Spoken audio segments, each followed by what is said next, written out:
My fiancée laughed at the prenup and said, "You either marry me as is or not at all." I calmly replied, "Okay." Then I called the planner and canceled everything. She found out when she showed up for the final dress fitting, and no one was there. Hey viewers, real quick, only 8% of you watching are subscribed, and the channel's kind of stuck right now. If you enjoy these stories, hitting that subscribe button would really help us keep going. Thanks. I'm 38M David, sitting in my home office while my ex-fiancée melts down via voicemail. This happened 5 days ago, and I'm still processing how fast everything unraveled. Monday afternoon, I was reviewing contracts when my lawyer Jennifer called. "David, the prenup is ready for signatures. Clean, straightforward, protects your business assets and the house, everything we discussed." Background: Rebecca, 31F, and I had been engaged for 8 months, together for 2 years. She moved into my house last year after her lease ended. Seemed natural at the time. I own a construction company, built it from nothing over 12 years, worth about $2.3 million, plus my house and investments. The prenup was standard stuff. My business stays mine, the house I bought before we met stays mine. Her assets stay hers. If we divorce, she gets reasonable support based on marriage length, but no claim to what I built before her. Fair and logical. Thanks, Jennifer. I'll bring Rebecca by tomorrow to review it. That evening, I made dinner. Salmon, her favorite. Poured wine, kept things relaxed. Jennifer finished the prenup. We can review it tomorrow and sign if everything looks good. She looked up from her phone, eyebrows raised. Prenup? I thought we talked about this. I don't want one. We discussed it briefly when we got engaged, but I never said we'd skip it. My business and assets need protection. It's just smart planning. Her expression shifted. Not surprised, annoyed. "David, I'm not signing anything that says I get nothing if we divorce. That's not what it says. It protects what we each brought to the marriage and provides fair support if things don't work out. I don't care what it says, I'm not signing it." Red flag number 1, but I stayed calm. "Rebecca, this isn't negotiable. I won't marry without asset protection." She laughed, actually laughed. "Asset protection? From me? That's insulting. It's business, not personal." "Everything about marriage is personal, David." She stood up, hands on her hips. "Here's the deal. You either marry me as is or not at all. No prenup, no contracts, no lawyers, just us." The ultimatum hung in the air. 2 years together, and she was showing me exactly who she was. "Okay," I said. She smiled, thinking she'd won. "Good. I need see reason." "No, Rebecca. Okay, as in not at all." Her smile vanished. "What? You gave me 2 choices. I'm choosing not at all." "David, don't be ridiculous. You're not calling off our wedding over a stupid contract." "I'm not calling it off over a contract. I'm calling it off because you just showed me you think marriage means claiming half of everything I worked for before I even met you." That's exactly what it is. You won't sign a document that protects what's mine, which means you believe what's mine becomes yours. That's not partnership, Rebecca. That's opportunism. She stared at me for a long moment. "You're serious?" "Completely." "Fine, sleep on it. You'll change your mind." She went upstairs. I heard the bedroom door slam. I didn't sleep on it. I called Jennifer immediately. "Jennifer, it's David. Cancel the prenup drafting. Cancel everything. The engagement's off." "David, are you sure? People get emotional about prenups. Maybe give her time to."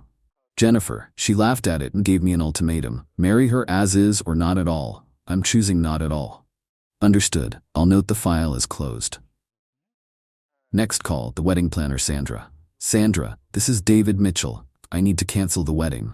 "Oh my goodness, David, is everything okay? The wedding's in 6 weeks. Everything's fine. The engagement's off. Please cancel all vendors, arrangements, everything.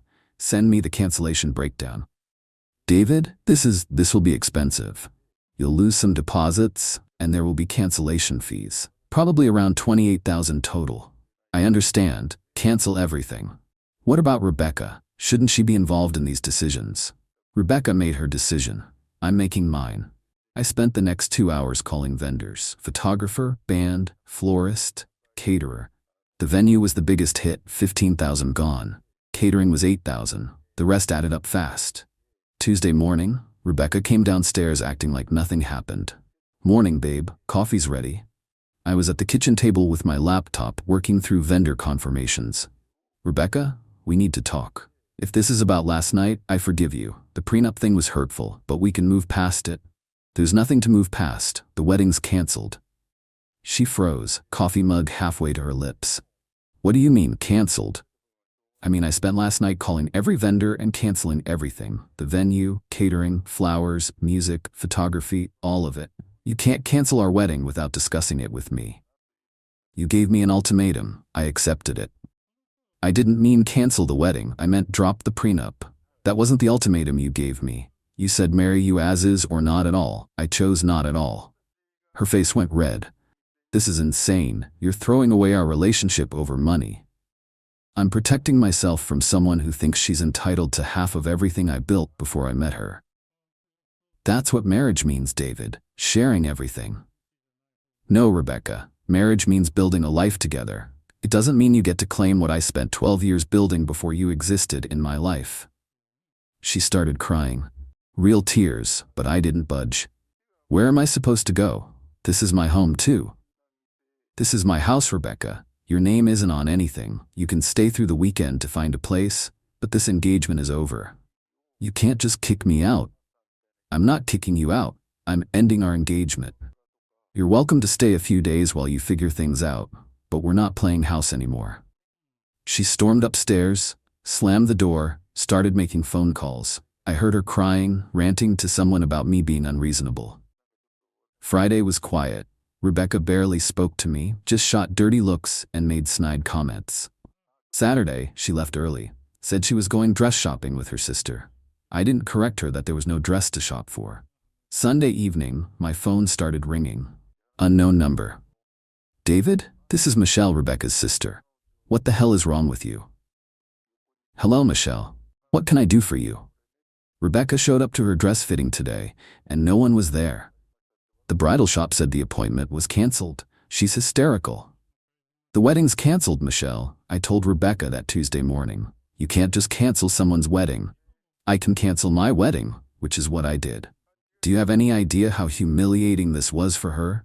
Standing outside the dress shop like an idiot? Rebecca knew the wedding was canceled. If she chose not to believe it, that's her decision. She thought you were bluffing. I don't bluff, Michelle. You're destroying her.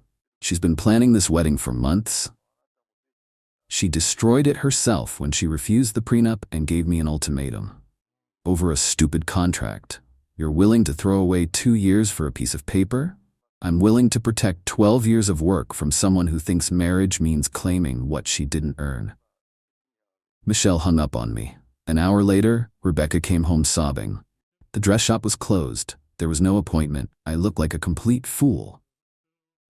I told you the wedding was canceled, Rebecca. I thought you were being dramatic. I thought you'd come to your senses. I did come to my senses. That's why we're not getting married. Update 1. 2 weeks later. The last 2 weeks have been a parade of flying monkeys and guilt trips. Thanks for the comments and support. Good to know I'm not crazy for protecting my assets. Rebecca moved out the following Tuesday. Her parents came with a U-Haul, and the whole family treated me like I was the villain. Her dad actually tried to intimidate me. David, you're making a huge mistake. Rebecca's a good woman. I'm sure she is, Mr. Thompson, just not the right woman for me. You're throwing away something special over money. I'm protecting something I built over 12 years from someone who thinks she deserves half of it for showing up. Her mom was crying, begging me to reconsider. She loves you, David. She's just scared about the future. Mrs. Thompson, scared people don't laugh at reasonable requests and issue ultimatums. They communicate and find solutions. Rebecca herself tried one last manipulation attempt while packing. David, I'll sign the prenup. Let's just postpone the wedding a few months and... No, Rebecca. Why not? I'm agreeing to what you wanted, because you only want to sign it now that you've lost everything. Your first instinct was to demand half of my life's work. That tells me who you really are. People make mistakes. I was emotional. Emotional people don't laugh at their partner's concerns. Entitled people do. She left in tears. I felt bad for about 5 minutes, then remembered her laughing at the prenup. The financial damage, $28,000 in cancellation fees and lost deposits. Expensive lesson, but cheaper than a divorce would have been. The social damage, Lost some mutual friends who think I'm heartless. Kept the ones who understand that protecting your assets isn't selfish. The following Wednesday, my business partner Mike called. David, heard about the wedding. You okay? Better than okay, Mike. Dodged a massive bullet. Rebecca seemed nice, though. Rebecca was nice when everything went her way. The prenup showed me what happens when it doesn't. 28 grand is a lot of money to prove a point.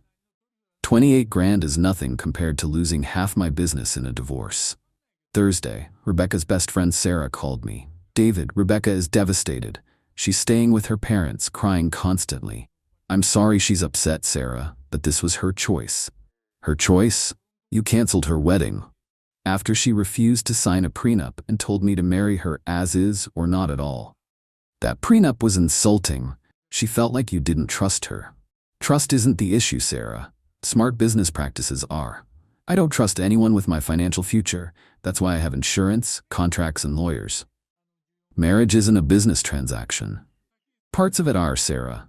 The parts that involve money, property, and legal obligations. Rebecca wanted all the benefits with none of the protection. The best part of this whole mess? My sleep improved immediately. No more subtle anxiety about Rebecca's comments about our money when talking about my business profits. No more wondering why she seemed so interested in my financial statements. Update 2. 1 month later. Just when I thought the drama was over, Rebecca managed to surprise me one more time. Last week, I got a call from my bank's fraud department. Mr. Mitchell, this is Janet from First National. We need to discuss some unusual activity on your accounts. What kind of activity? Someone attempted to add an authorized user to your business checking account 3 weeks ago. The request was submitted online with your login credentials, but our security system flagged it because the IP address was different from your usual location. My blood went cold. Who was the authorized user? Rebecca Thompson. The system shows she had account access for approximately 6 hours before our fraud detection locked the account. 3 weeks ago. Rebecca was still living in my house 3 weeks ago. Janet, what could she have accessed in 6 hours? Account balances, transaction history, and she attempted to transfer $15,000 to an external account. The transfer was blocked by our large transaction hold, which requires phone verification. She tried to steal $15,000 from my business account? It appears so. We need you to come in immediately to secure your accounts and file a report. I was at the bank within an hour. Janet walked me through Rebecca's access logs. She logged in at 2:17 a.m. on the Tuesday before you called off the engagement, spent 4 hours downloading statements and transaction histories, then attempted the transfer at 6:23 a.m. The Tuesday before, that was the night after our prenup conversation. While I was sleeping, Rebecca was upstairs trying to steal from my business. Mr. Mitchell, this is wire fraud, federal crime. You need to file a police report. I called Jennifer immediately. Jennifer, I need you to meet me at the police station. Rebecca attempted to steal $15,000 from my business account. David, that's a felony. Are you sure you want to pursue this? She tried to rob me while living in my house, Jennifer. Yes, I'm sure. The police report took 2 hours.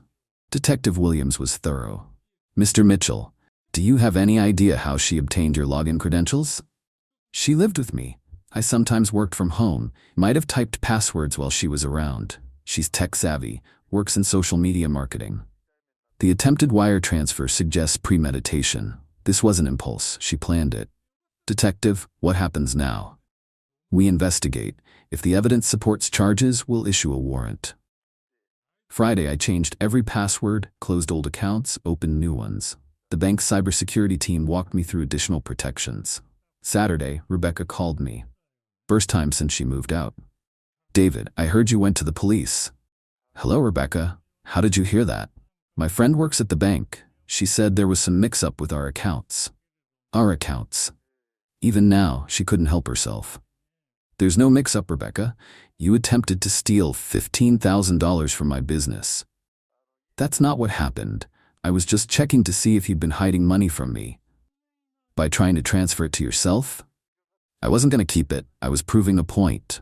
What point exactly? That you don't trust me. You were so worried about a prenup, but you were hiding assets. Rebecca, it's my business account. Of course I didn't give you access to it. If we were really partners, you would have. We were engaged, not business partners, and now we're nothing." She hung up. Sunday, her father called. "David, this police business needs to stop." "Hello, Mr. Thompson. Rebecca made a mistake accessing your account, but she didn't steal anything. She attempted to steal $15,000. The only reason she didn't succeed is because the bank stopped her. She was emotional, upset about the wedding. You can't ruin her life over this. Mr. Thompson, she tried to commit wire fraud. That's a federal felony. David, she's young. She made an error in judgment. Accessing someone's bank account and attempting to transfer money isn't an error in judgment. It's a crime." Monday brought a call from Detective Williams. "Mr. Mitchell, we've completed our initial investigation. The evidence is clear. Unauthorized access, attempted wire transfer, premeditation. We're issuing a warrant for Ms. Thompson's arrest." "What's the charge?" "Wire fraud, computer intrusion, and attempted theft. She's looking at federal charges." Final update, 3 months later. Rebecca was arrested last month at her parents' house. The whole thing made the local news because her dad tried to prevent the arrest and ended up in handcuffs himself. The legal proceedings have been straightforward. Rebecca's lawyer tried to argue she was confused about account ownership due to the stress of the broken engagement, but the evidence was overwhelming. The bank security logs showed she specifically searched for large balances, transaction patterns, and attempted the transfer to an account she'd opened specifically to receive the funds. Hard to claim confusion when you open a receiving account first. Rebecca pled guilty to avoid trial. Got 2 years probation, restitution to the bank for their investigation costs, and a felony conviction that'll follow her forever. Her parents tried to blame me right up until sentencing. Mrs. Thompson called me the day before Rebecca's sentencing hearing. "David, please ask the judge for leniency. Rebecca's learned her lesson." "Mrs. Thompson, I'm not the prosecutor. This is a federal case now. You could tell them she's not really a criminal. She committed wire fraud, Mrs. Thompson. That makes her a criminal by definition. This is destroying our family. Rebecca destroyed your family when she decided to commit felonies. The financial impact has been minimal. The bank covered all security upgrades and monitoring services. I'm out the $28,000 in wedding cancellation fees, but considering what Rebecca really had planned, it was the bargain of a lifetime." The social fallout was interesting. Most people who heard the full story, the prenup refusal, the ultimatum, the attempted theft, completely understood my position. The few who still think I was too harsh probably weren't people I wanted in my life anyway. I've been dating again. Casual, no rush. The prenup conversation happens early now, usually by the 3rd date. Amazing how quickly that filters out the wrong people. My business partner Mike put it perfectly. "David, you didn't just dodge a bullet, you dodged a guided missile with your name on it." The best part? I sleep like a baby now. No more wondering if Rebecca really loved me or just loved my assets. No more ignoring red flags because I thought love conquered all. Love doesn't conquer federal wire fraud charges. The prenup wasn't about not trusting Rebecca. It was about protecting what I'd built. Her response showed me she believed marriage meant instant access to everything I owned. The attempted theft confirmed she was willing to take it even without marriage. So to any guy reading this who's considering skipping the prenup because your fiancé thinks it's unromantic, remember Rebecca. Remember that the woman who truly loves you will want to protect your assets as much as you do, because your security becomes her security. The woman who refuses and then tries to steal from you? She was never planning to stay. She was planning to take what she could and run. Rebecca laughed at my prenup and gave me an ultimatum. I called her bluff and discovered she was already planning to rob me. Best okay I ever said. During a family barbecue, she joked loud enough for everyone. "If we ever get married, he'll be lucky if I don't cheat." I stayed quiet, but when my uncle pulled me aside later that night, his advice changed everything. My family has a tradition. Every year on the last weekend of summer, we have a huge barbecue at my uncle's house. It is an all-day affair with 3 generations of my family, tons of food, and a lot of loud, happy noise. It is a day about roots, about connection. It is the last place on earth you would expect your life to fall apart. but that is exactly what happened to me on Saturday. My name is Tom. I am a project manager for a commercial construction company. I build things, big things, skyscrapers, hospitals, university buildings. My job is to take 1,000,000 chaotic pieces and turn them into a single, solid, functional structure. I bring order to chaos. I thought my relationship with my girlfriend Sarah was the most solid structure in my life. We had been together for 2 years, living in a house I owned for the last one. We were partners. We had a plan. Marriage, kids, the whole deal. It was a blueprint I trusted. Sarah is beautiful, funny, and the life of every party. She has a wild streak that I found exciting. It balanced out my more serious, structured nature, or so I told myself. My family adored her. They loved her energy, her stories. She fit in seamlessly. Saturday was a perfect late summer day. The barbecue was in full swing. My cousins were throwing a football, the kids were running through sprinklers, and the adults were gathered on the deck, laughing and drinking beer. I was at the grill flipping burgers, feeling completely content. Sarah was holding court with a group of my female cousins and my aunt. They were talking about a recent celebrity wedding, and the conversation drifted to our own plans. I could hear them from the grill, and I was only half listening. Then I heard my cousin ask, "So, when are you two going to make it official?" And that is when Sarah dropped the bomb. She laughed, a loud, theatrical laugh that made a few heads turn. "Oh God, I don't know," she said, her voice carrying across the deck. "If we ever get married, he will be lucky if I don't cheat." The laughter on the deck died. The conversation stopped. In the sudden silence, the only sounds were the sizzle of the burgers on the grill and the distant shouts of the kids. I did not turn around. I just stood there, spatula in my hand, staring at the grill marks on a piece of meat. She tried to play it off as a joke. "I am kidding," she said, laughing again, but this time it sounded forced and brittle. Mostly. A few people gave a weak, uncomfortable laugh. The conversation slowly, awkwardly started up again, but the mood was broken.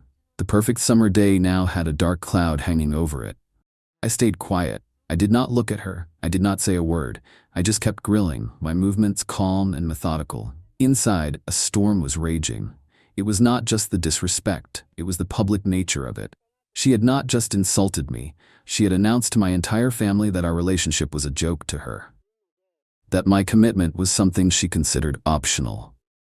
I served the food. I sat with my family.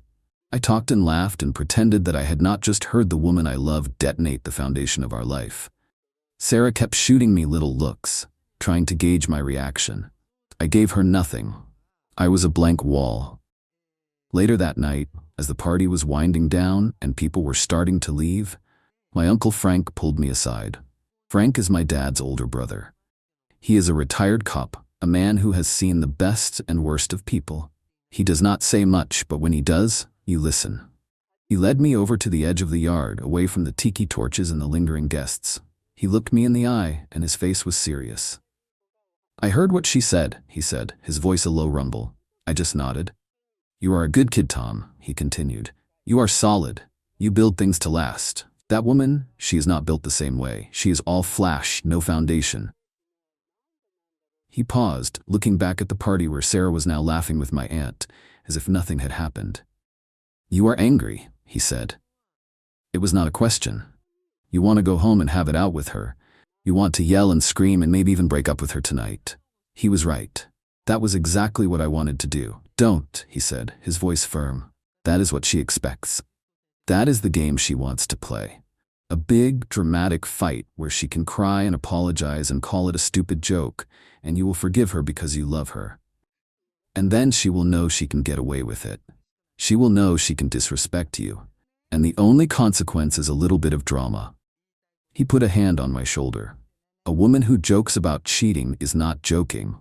She is sending up a trial balloon.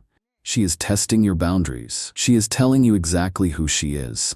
The biggest mistake you can make is not believing her." "So what do I do?" I asked. His advice was simple, but it changed everything. "You do nothing," he said. "You go home. You act like everything is fine. You let her think she got away with it. You let her get comfortable, and while she is comfortable, you get smart. You find out if that trial balloon she sent up is the only one, or if there is a whole fleet of them you don't know about. Don't get emotional, get information. People like that, they don't fear anger, they fear exposure. You want to end it? Fine. But don't end it on her terms, end it on yours. Make sure when you walk away, she understands exactly what she lost and why. I looked at my uncle and I understood. He was not telling me to be a wimp, he was telling me to be a strategist. He was giving me a new blueprint. The old one, the one with marriage and kids, was gone. The new one was for a demolition. A quiet, careful, and complete demolition. I went back to the party, smiled at my girlfriend, and started planning. Update 1. It has been 1 week since the barbecue. 1 week of playing the part of the forgiving boyfriend, and 1 week of methodical, silent investigation. My Uncle Frank's advice has been my guiding principle. Don't get emotional. Get information. The night of the barbecue, on the drive home, Sarah finally tried to address what had happened. "Are you mad at me?" she asked, her voice small and tentative. I glanced over at her. "About what?" "You know, the joke I made. It was stupid. I was just trying to be funny. My sense of humor is a little dark sometimes." I just shrugged. "It is fine," I said. "I get it." The relief that washed over her face was palpable. She thought she was off the hook. She thought my silence at the party was just me being moody. She had no idea it was me recalculating the entire project. For the next few days, she was the perfect girlfriend. She was affectionate, attentive, and did not make any more jokes. She thought she had pushed a boundary and that I had accepted it. She was comfortable. While she was comfortable, I was working. My first step was to understand the scope of the problem. Was her comment a one-time stupid mistake, or was it a symptom of a deeper issue? I started with her phone. We had an open policy with our devices. We knew each other's passcodes. It was a foundation of trust that she, it turned out, did not deserve. I waited until she was asleep and went through it.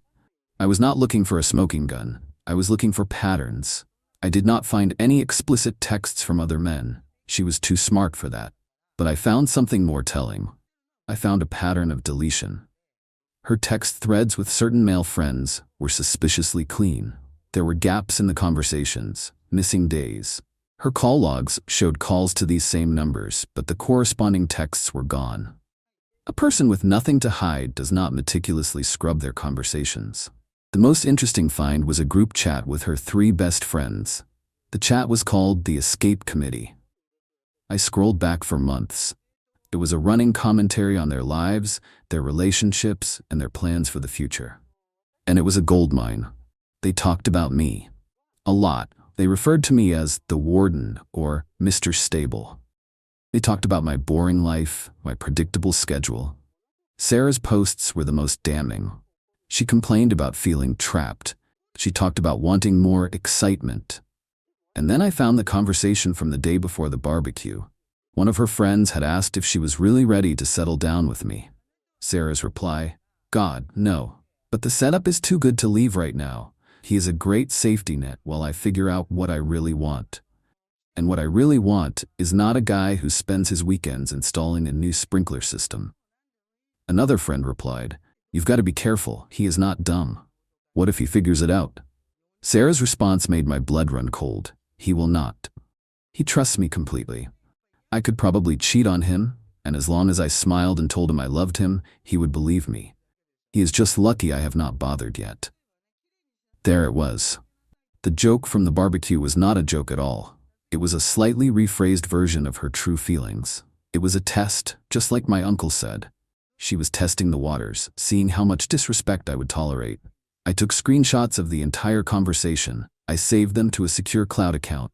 That was my information. Now I needed a plan for exposure. The opportunity presented itself 2 days later. Sarah came home excited. Her best friend, the one who had asked if she was ready to settle down, was getting engaged. Her fiancé had proposed on a trip to Paris. They were going to have a big fancy engagement party in 3 weeks at a downtown hotel. "It is going to be amazing," Sarah said, her eyes shining. "Everyone is going to be there. We have to get you a new suit." A party. A big fancy party, full of her friends and the people she wanted to impress. The stage was perfect. I spent the next week preparing. I continued to play the part of the perfect boyfriend. I helped her pick out a dress for the party. I booked an appointment to get a new suit. I listened to her talk endlessly about the engagement, about Paris, about the size of her friend's diamond. Meanwhile, I was making my own preparations. I contacted the event planner for the party, a woman my company had worked with on a few corporate events. I told her I wanted to do a special surprise for the newly engaged couple. I wanted to put together a slideshow of pictures of them to be played on the big screens at the party. She thought it was a wonderful idea and gave me the technical specifications for the video file. I spent hours putting the video together. It started innocently enough. Pictures of the happy couple, pictures of them with their friends, including Sarah. I even included a few pictures of me and Sarah, smiling, looking like the perfect couple. But the last 30 seconds of the video were different. The last 30 seconds were the screenshots from her group chat. I set the screenshots to scroll slowly across the screen, her own words appearing in huge, undeniable letters set to a soft, romantic piano score. He is a great safety net while I figure out what I really want. He trusts me completely. He is just lucky I have not bothered to cheat yet. The video was ready. The stage was set. All I had to do was wait for the performance. Sarah thought this party was about her friend. She had no idea it was about to be her grand finale. Update 2. The night of the engagement party felt like the calm before a hurricane. I was not nervous. I was focused. I had a job to do, a structure to demolish, and I had the right tools for the job. We arrived at the hotel ballroom, and it was exactly as Sarah had described. It was a sea of expensive dresses, tailored suits, and the quiet hum of people who believed their own hype. Sarah was in her element, flitting from group to group, laughing and air-kissing, dragging me along like a well-behaved accessory. I just smiled, nodded, and played my part. I found the event planner and gave her the thumb drive with the video file. "It is all set," I told her. "Just play it right after the father of the bride's toast." She gave me a thumbs up and disappeared into the control booth. An hour into the party, the toasts began. The father of the bride gave a tearful speech. The groom's best man told a few embarrassing stories. Then the groom himself got up and gave a heartfelt tribute to his new fiancée, Sarah's best friend. As he finished, the lights in the ballroom dimmed. The event planner's voice came over the sound system. And now, a special surprise from a dear friend, a look back at some happy memories. The romantic piano music started. The slideshow began. I was standing next to Sarah, near the back of the room. She squeezed my arm, a genuine smile on her face. "This is so sweet," she whispered. The first few minutes were perfect. Pictures of the happy couple flashed on the 3 large screens around the room. The guests were all smiling, some dabbing their eyes. Then, the music swelled, and the final 30 seconds began. The first screenshot appeared. Sarah's words, "He is a great safety net while I figure out what I really want." I felt her hand on my arm go rigid. Her smile froze. "What is this?" She hissed, her voice a strangled whisper. The next screenshot appeared. "He trusts me completely." A low murmur started to spread through the room as people read the words on the screen. People were turning, looking from the screens to Sarah, their expressions shifting from happy celebration to confused shock. And then the final screenshot, the one from the barbecue, filled the screens. "He is just lucky I have not bothered to cheat yet." The room went completely silent. The only sound was the soft piano music, which now sounded like a funeral dirge. The video ended. The screens went black, the lights came up, and in that brightly lit, silent ballroom, every single eye was on Sarah. Her face was a mask of pure, horrified disbelief. Her friends, the members of her escape committee, were staring at her, their own faces pale with shock and dawning dread. They had been exposed along with her. I turned to look at her. The beautiful, confident woman I had been with for 2 years was gone. In her place was a stranger, a person stripped bare of all her lies, standing in the wreckage of her own creation. I leaned in close, my voice a quiet whisper that only she could hear. "The joke is not funny anymore, is it?" I did not wait for an answer. I took a step back, turned, and walked out of the ballroom. I did not run. I did not look back. I just walked, my steps steady and even, leaving the chaos behind me. As the ballroom doors swung shut, I heard the first sounds of the aftermath. A woman crying, a man shouting. The storm had finally broken. My Uncle Frank was waiting for me in the hotel lobby. I had called him earlier that day and told him what I was going to do. He just nodded and said, "I will be there." He stood up as I approached. He did not ask how it went, he just looked at me, a small, proud smile on his face. "Let's go get a beer," he said. "You look like a man who just got out of prison." And he was right, I was free. Final update. It has been 6 months since the engagement party. The demolition is complete, and I have spent the time since then clearing the site and starting to build something new. The final chapter of this story is not about drama or revenge. It is about consequences and the quiet, satisfying process of moving on. The fallout from that night was immediate and absolute. The engagement party ended in chaos. Sarah had a complete meltdown. Her friends, the escape committee, were caught in the blast. The bride-to-be, her supposed best friend, was furious that her perfect night had been ruined. Their friendship, I am told, is over. Sarah's social life was obliterated. The story of what happened spread like a virus through her circle. The evidence was undeniable. She was not the victim, she was the architect of her own humiliation. The friends she had tried so hard to impress saw her for what she was, a user, a person who saw relationships as a temporary convenience. They abandoned her. She tried to launch a counter-offensive, of course. She told people I was a psycho, that I had doctored the screenshots, that I was a controlling monster.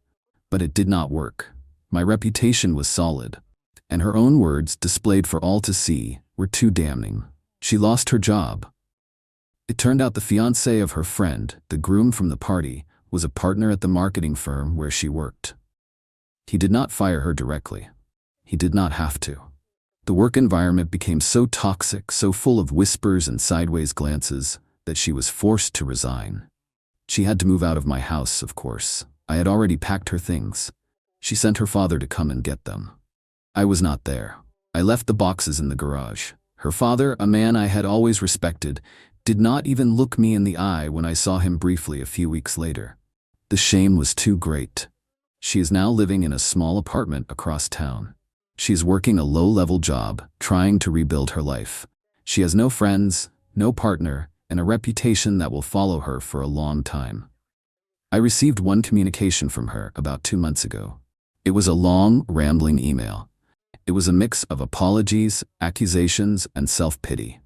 She wrote that the barbecue comment was the biggest mistake of her life. She wrote that she did not really mean it, that she was just trying to sound cool and detached. She wrote that my uncle was a cruel old man for giving me the advice he did. That was the line that made me realize she still did not get it. She was still blaming someone else. She was blaming her joke. She was blaming my uncle. She was blaming everyone but the person who was actually responsible, herself. I deleted the email without replying. My life is good. It is quiet. It is stable. I have been spending a lot of time with my family, with the people who form my real foundation. My Uncle Frank and I go fishing every other weekend. We do not talk about what happened, but we do not need to. He just claps me on the back and says, "You did good, kid." The revenge was not the slideshow. It was not the public humiliation. The real revenge was in the simple act of believing her. She told me exactly who she was with that joke at the barbecue. My uncle's advice was not about revenge, it was about self-respect. He told me to believe her, and I did. I took her at her word, and I acted accordingly. She thought she was playing a game where she could have my stability while keeping her options open. She did not realize that for me, commitment is not a game. It is a structure. It is a promise. And when you prove that your promises are worthless, I do not get angry. I just tear down the building and start over on solid ground. And the new foundation I am building is stronger than ever. After an argument with her male best friend, she pulled me aside and said, "You need to apologize to him, or we're done." I just looked at her. Then she added, "He was here before you, and he's more important than you." I didn't say a word, just got in my car and drove away. 3 days later, she was outside my apartment crying for forgiveness. I'm not a writer, so bear with me. Never thought I'd be posting here, but recent events have left me questioning a lot of things, and I could use some outside perspective. For context, I, 43M, am a general contractor, divorced 6 years ago, one teenage daughter who lives with her mom. I've been dating Allison, 39F, for just over a year. We met when I was renovating the coffee shop she manages. Classic stuff. She'd bring me coffee, We'd chat during my breaks. Eventually, I asked her out. We hit it off immediately. Similar sense of humor, both outdoorsy, both previously married with no interest in doing that again anytime soon. It's been good. Comfortable, but not boring. At least that's what I thought. Enter Kevin, 41M. Allison's best friend since college. According to her, they briefly dated sophomore year, decided they were better as friends, and have been inseparable ever since.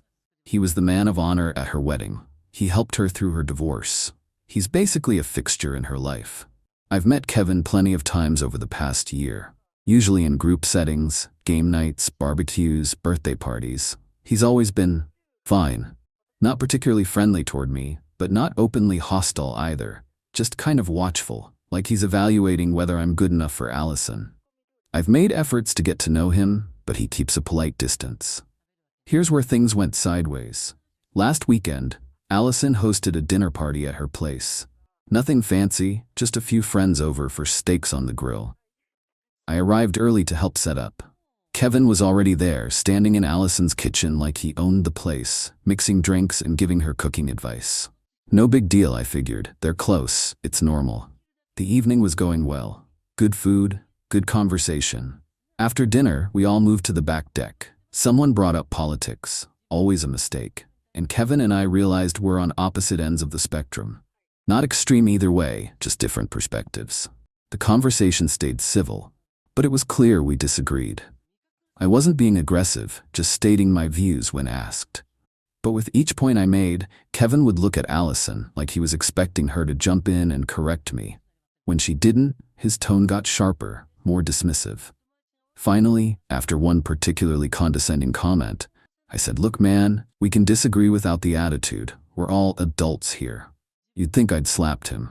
His face went red and he turned to Allison. "Are you gonna let him talk to me like that?" Before she could answer, I said, "I'm talking to you, not her, and I'm just asking for basic respect." Kevin stood up, drink in hand. "You don't know what the hell you're talking about. Never have. Allison knows it too, she's just too nice to say it." I looked at Allison, expecting her to defuse the situation or at least not take sides. Instead, she was staring at Kevin with this worried expression, like he was a bomb about to go off. "Kevin, he didn't mean anything by it," she said, her voice placating.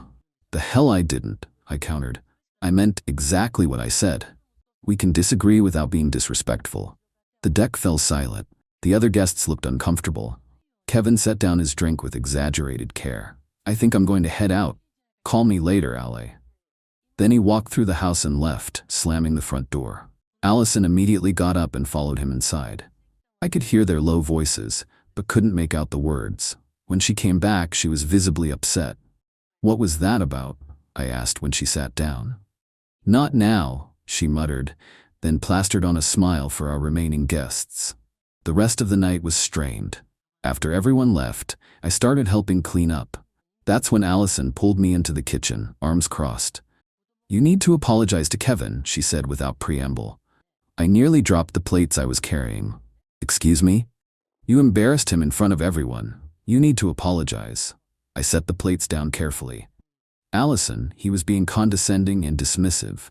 If anyone owes an apology, it's him." She shook her head. "You don't understand. Kevin doesn't handle conflict well. He feels attacked." "And I feel disrespected," I countered. "Has it occurred to you that your best friend might not like your boyfriend very much?" "That's not true," she said, but her eyes slid away from mine. "He's just protective." "Protective? I'm not a threat to you. And even if I were, you're a grown woman who can make her own decisions." She shifted uncomfortably. "Look, this is simple. You need to apologize to him, or we're done." I stared at her, not quite believing what I was hearing. "You're giving me an ultimatum? Over a disagreement with your friend?" That's when she dropped the bomb that changed everything. "He was here before you, and he's more important than you." The words hung in the air between us. I felt like I'd been punched in the gut. Not because of what she said, but because of how matter-of-factly she said it. Like it was obvious. Like I should have known all along that I was second place. I didn't raise my voice, didn't argue. Just looked at her for a long moment, absorbing the truth of where I stood in her life. Then I grabbed my keys from the counter, walked out to my truck, and drove away. She called after me, but I didn't look back. When I got home, my phone was already buzzing with texts from Allison. "Where did you go? We need to talk about this. You're overreacting. Please come back so we can discuss this like adults." I turned my phone off and went to bed. Slept surprisingly well for a man whose relationship had just imploded. The next morning, I had a dozen missed calls and more texts. I read them but didn't respond. Went to work, focused on a bathroom remodel that needed my attention. Came home, watched a game, ordered pizza. Life goes on. By day 3, the calls had slowed down, but the texts had gotten more desperate. I wasn't ignoring her out of spite. I just needed time to think, to process what had happened and what it meant. That evening, there was a knock at my door. I looked through the peephole and saw Allison standing there, eyes red-rimmed, clutching her purse like a life preserver. I considered not answering. But that seemed cowardly, and whatever else I am, I'm not a coward. So I opened the door but remained in the doorway. "Can I come in?" she asked, her voice small. "I don't think that's a good idea." "Please, I need to explain." I hesitated, then stepped aside. She walked in and sat on my couch, the same spot where we'd watched countless movies, where she'd fallen asleep on my shoulder, where we'd made love on lazy Sunday afternoons. Now she looked like a stranger. "I'm sorry," she began. "What I said was horrible. I didn't mean it." "Yes, you did," I replied evenly. "That's why it hurt so much, because you meant it." She started crying then, quiet tears tracking through her makeup. "I've known him so long, he's like family. I can't lose him. And I understand that. What I don't understand is why keeping him means losing me. Why it can't be both." "It can be," she insisted. "I was just upset. You two are the most important men in my life." I sat down across from her, not on the couch, but in the armchair, creating distance. "No, I'm not. You made that very clear. And that's okay, Allison. You're allowed to prioritize whoever you want in your life, but so am I.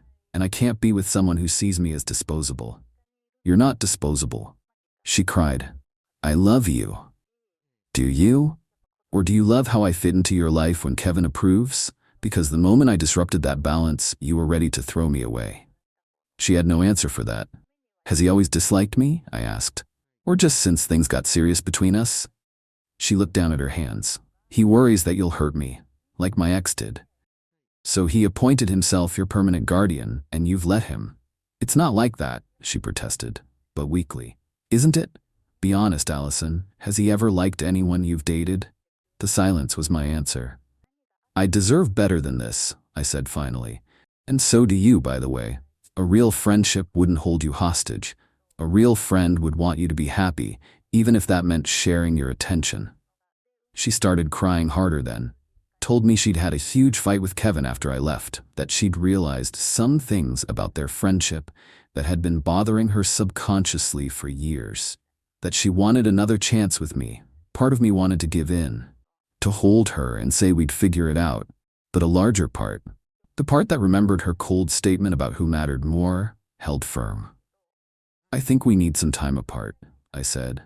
"I need to decide if I can be in a relationship where I'll always be second best. And you need to decide if you're ready for a relationship where you aren't constantly deferring to someone else's judgment." She left reluctantly, after extracting a promise that I would at least think about giving us another chance. I promised I would think about it. And I have been. It's been 5 days now. Allison has texted every day, not pressuring, just checking in. Apparently Kevin is furious with her for choosing me over him, even though she hasn't actually done that. Just questioning their dynamic was enough to trigger a meltdown on his part. Her sister called me yesterday, said she's been trying to tell Allison for years that her relationship with Kevin wasn't healthy. That he didn't want to be with her romantically, but couldn't stand seeing her with anyone else. That this was a pattern they'd all watched repeat with every boyfriend since college. I don't know what I'm gonna do. Part of me loves her and thinks maybe we could work through this. Another part knows that old patterns are hard to break, and she's had 20 years to normalize this bizarre friendship. For now, I'm taking it one day at a time, getting some clarity by myself, remembering that I'd rather be alone than be someone's second choice. We'll update if anything significant changes. Thanks for reading this far. Edit. Wow, woke up to hundreds of comments. Thanks for the support and advice, everyone. To answer some common questions. 1. No, I don't think Kevin and Allison are sleeping together. This isn't about sex, it's about control. 2. Some of you mentioned that I abandoned her at the dinner party. I left after everyone else had gone and she'd made it clear where I stood in her priorities. I didn't strand her or create a scene. 3. Many of you have asked if there were warning signs I missed. Looking back, yes, Kevin texted her constantly, often while we were together.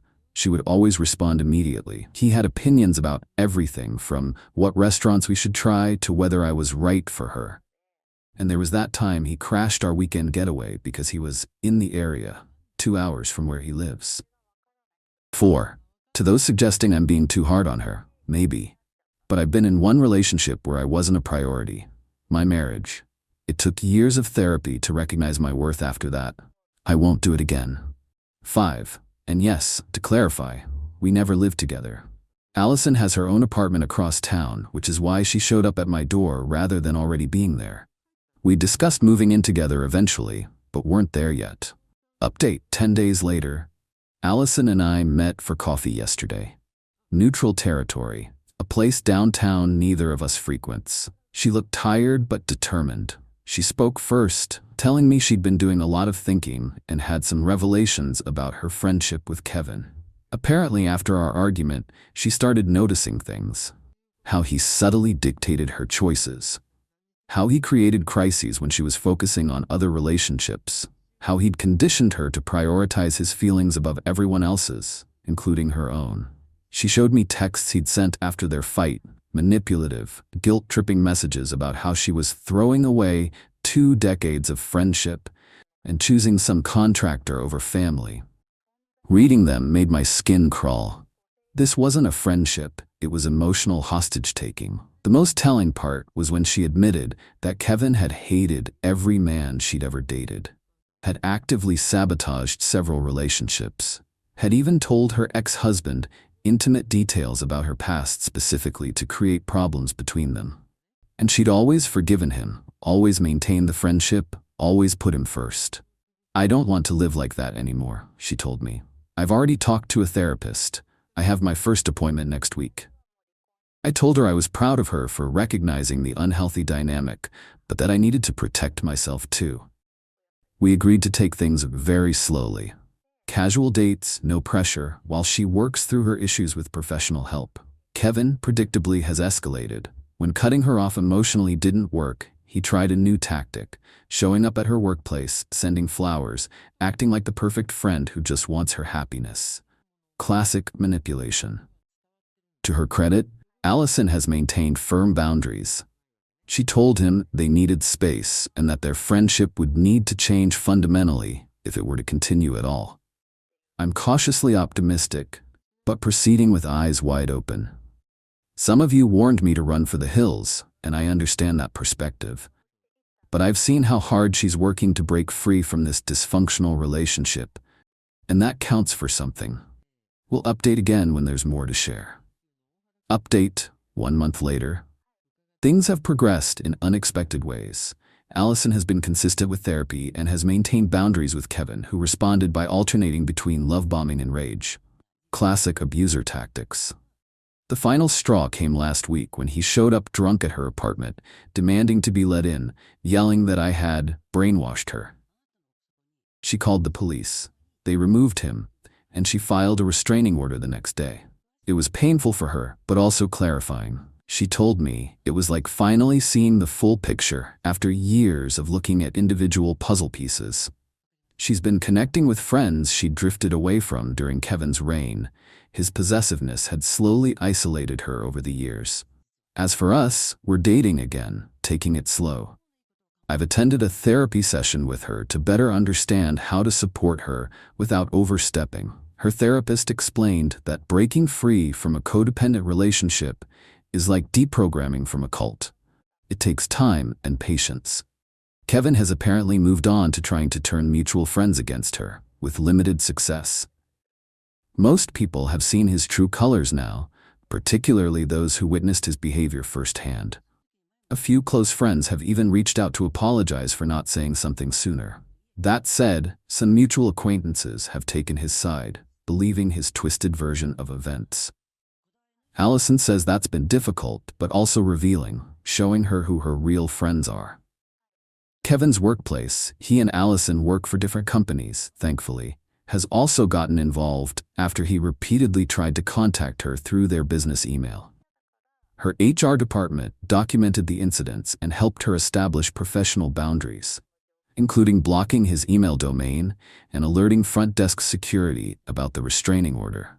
I'm impressed by Allison's strength through all this. Recognizing and addressing toxic patterns isn't easy, especially long-standing ones. Whether or not our relationship goes the distance, I'm grateful we've both learned important lessons about healthy boundaries and self-respect. For those who suggested I should have just apologized to keep the peace, this was never about politics or a minor disagreement. It was about a fundamental imbalance in how she valued our relationship versus her unhealthy attachment to Kevin. Sometimes walking away is the only thing that breaks the spell. Final update. 6 months later, Allison and I are still together, and things are better than they've ever been. She's continued with therapy, which has helped her recognize and address other patterns beyond just her relationship with Kevin. The restraining order expired, but Kevin has largely stayed away. He's apparently started a campaign to rewrite history among their mutual friends, casting himself as the victim who was replaced. Few are buying it. Those who witnessed his behavior at the dinner party and afterward have a pretty clear picture of the dynamic. Allison has apologized multiple times for what she said that night, but I've told her actions speak louder than words, and her actions have consistently shown that she's committed to building a healthy relationship based on mutual respect and appropriate boundaries. We're moving in together next month. Taking that step feels right now, in a way it wouldn't have 6 months ago. We've had our share of disagreements since that night, but they're different now. We talk things through as equals without outside interference. To the person who commented that you can't compete with history, you're right, but that's not what this was about. It was about recognizing that history isn't always healthy just because it's familiar. Sometimes the longest relationships in our lives are the most damaging. Thanks to everyone who offered advice and support during a difficult time. Sometimes standing your ground and knowing your worth is the best form of self-care. And sometimes it gives others the courage to stand their ground too. At the airport, she said, "Don't walk with me, you'll embarrass me in front of my friends." I nodded and let her go ahead. But when she came back weeks later, her ride home wasn't me. My girlfriend Rosie and I operate on different frequencies. My world is tangible and real. Hers is filtered and exists for an audience on a screen. For the first year and a half, this was a charming difference. But 6 months ago, she quit her stable marketing job to become a full-time influencer. We made a deal. I'd cover the major bills for a 6-month trial period to give her a runway to build her brand. She would use her savings for her business expenses. It was a short-term, calculated risk. I was investing in her, not signing a blank check for life. Almost immediately, her business expenses started looking a lot like shopping sprees, and my patience was wearing thin. The whole arrangement felt less like a partnership and more like I was the silent producer of her one-woman show. The cracks were showing. Little comments about how my life wasn't very aspirational. The way she'd talk to me like an assistant. This 3-week content creation trip to Europe was supposed to be her last big push before the 6 months were up, and she had to start contributing again. The airport incident wasn't the first red flag, but it was absolutely the last. I drove her to the airport and helped her with her 3 oversized, ridiculously heavy suitcases. As we approached the check-in counter, she saw her friends, Lauren and Ashley. They were dressed like they were about to walk a runway, not sit on a 10-hour flight. They looked over at me in my comfortable jeans and hoodie, and I saw them exchange a look of faint disgust. Rosie stopped dead in her tracks. She turned to me, not with a loving goodbye, but with a look of sheer panic. "Okay, you can stop here," she said, her voice a harsh whisper. I was confused. "What do you mean? I'll walk you to security." She let out an exasperated sigh, as if I had just suggested we churn our own butter in the middle of the terminal. She glanced over at her friends who were pretending not to watch and then looked back at me. "Don't walk with me," she said, her voice low and sharp. "You'll embarrass me in front of my friends." And there it was, the final confirmation. I wasn't a person to be loved and missed. I was a potential embarrassment to be managed, a stain on her carefully crafted image. I looked past her and saw Lauren and Ashley smirking. They had heard. In that moment, our entire relationship replayed in my head, but this time with perfect clarity. Every dismissive comment, every time I felt like an accessory instead of a partner. It all clicked into place.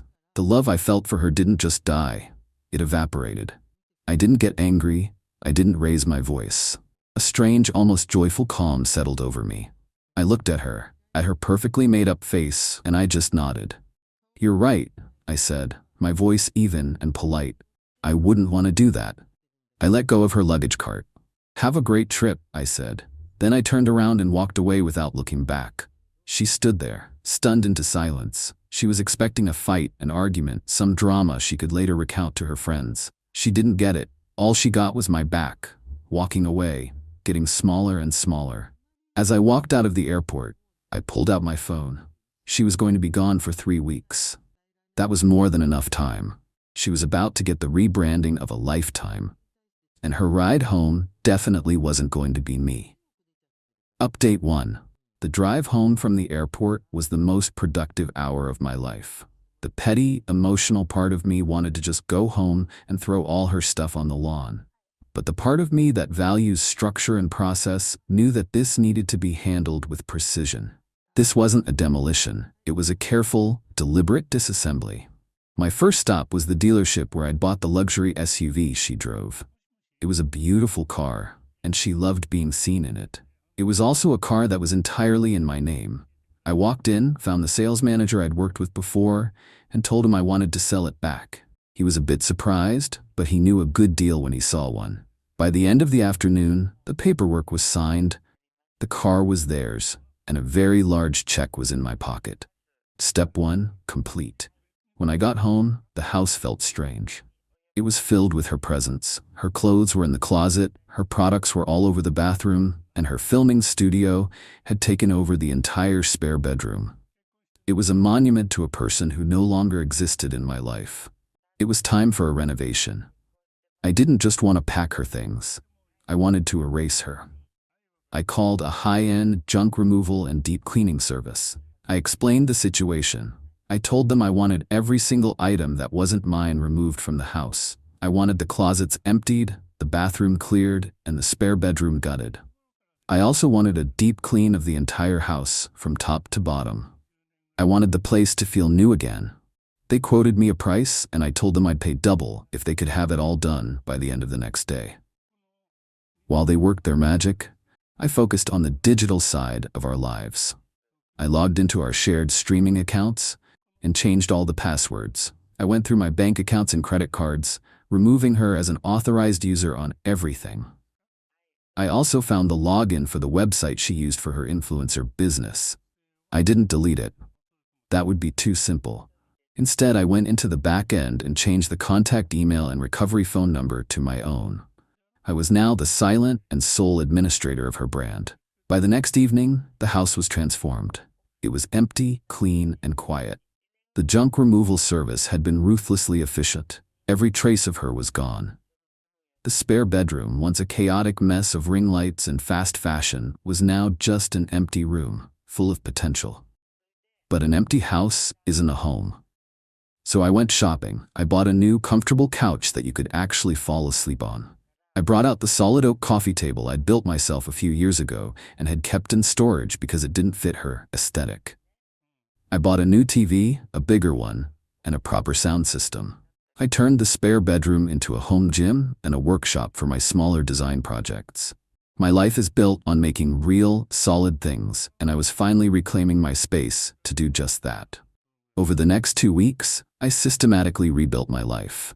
I reconnected with friends I hadn't seen in months because Rosie found them boring. I went hiking, I went to baseball games. I did all the things I had stopped doing because they weren't Instagrammable. I received a few texts from her during this time. Short, breezy messages with pictures of her in front of the Eiffel Tower or eating pasta in Rome. She never asked how I was. She just sent updates on her own glamorous life. I never replied. The final piece of my plan fell into place a few days before she was due to return. I took the check from the car sale and used a portion of it to book a trip for myself. A 2-week motorcycle tour through the national parks out west. A trip I had always wanted to take but had put off because Rosie hated camping. My flight was scheduled to leave on the same day she was scheduled to arrive. The day before her flight home, I sent her a single email. The subject line was, "Important information regarding your return." The email was short and to the point. "Rosie, as per your request at the airport, I have ceased to be a part of your life. To that end, I have made the following arrangements. 1. Your belongings have been professionally packed and moved to a secure storage facility. The address is 123 Storage Way, Unit 42. The access code is 1234. The first month is prepaid. 2. The car you were driving has been sold. It was my property. 3. The locks on the house have been changed. You are no longer a resident. I trust this provides you with the freedom you desire. I will be out of the country for the next few weeks and will not be reachable. I wish you the best in your future endeavors, Tom." I hit send, turned off my phone, and finished packing my motorcycle gear. She wanted to be the star of her own show. I had just given her a brand new stage. A completely empty one. Update 2. I was somewhere in the middle of Zion National Park enjoying the profound silence of the desert when I finally turned my phone back on. It had been 5 days since I'd left. The digital onslaught was even more spectacular than I had imagined. It was a beautiful symphony of panic and rage. I had hundreds of notifications, missed calls from Rosie, her friends, and her parents. Voicemails that I could see from the transcriptions were just strings of incoherent screaming. And emails. So many emails. My best friend, Dave, had been my man on the ground, and he gave me the play-by-play. Rosie's flight had landed, and she had apparently waited at the arrivals curb for over an hour, expecting me to be there. When I didn't show up, she had a full-blown tantrum right there on the sidewalk. She finally had to take a ridiculously expensive cab all the way back to my house. The cab driver, according to Dave, who heard it from a neighbor, had to help her with her 3 massive suitcases. She paid him, and he drove off just as she was trying her key in the lock. The moment of realization when the key didn't work was, by all accounts, a sight to behold. She was stranded, on my porch, with 300 pounds of luggage and no way to get in. She started calling me, of course. Then she called her friends. Lauren and Ashley, who had been so supportive of her glamorous European adventure, were suddenly very busy. Neither of them had a car big enough for her luggage, and they lived in tiny apartments on the other side of town. Her parents had to drive 2 hours to come and get her. Dave said the scene on my front lawn was pure chaos. Her father was yelling, her mother was crying, and Rosie was just sitting on one of her suitcases, staring at the front door of the house she was no longer welcome in. The social media campaign started that night. It was a coordinated attack. Rosie, Lauren, and Ashley all posted long, tearful stories about the dark side of relationships and how I had abandoned Rosie, leaving her homeless and stranded. They were trying to paint me as a monster, but I had already inoculated our mutual friends against their nonsense.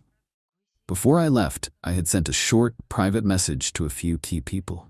I told them that Rosie and I had broken up and that she had said some things that made it clear we wanted very different lives. I asked them to just reserve judgment until they had all the facts. So when the smear campaign started, it didn't land. People were skeptical. The story of what she had said to me at the airport had already started to leak out.